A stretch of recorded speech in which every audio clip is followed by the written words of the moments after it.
বৌদ্ধ ধর্মাবলম্বীদের অন্যতম ধর্মীয় উৎসব মধু পূর্ণিমা উদযাপন উপলক্ষে খাগড়াছড়ি জেলার মানিকছড়িত ধর্মীয় আর্চনার মাধ্যমে বিশ্ব শান্তি এবং মঙ্গল কামনা করে হাজারো তৈল প্রদীপ প্রজ্বলন করা হয়।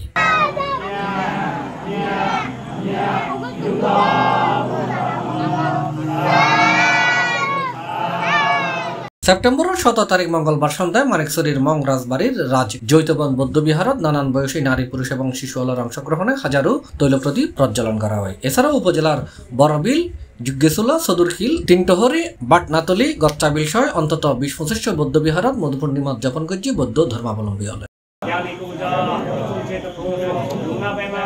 C+ চট্টগ্রাম।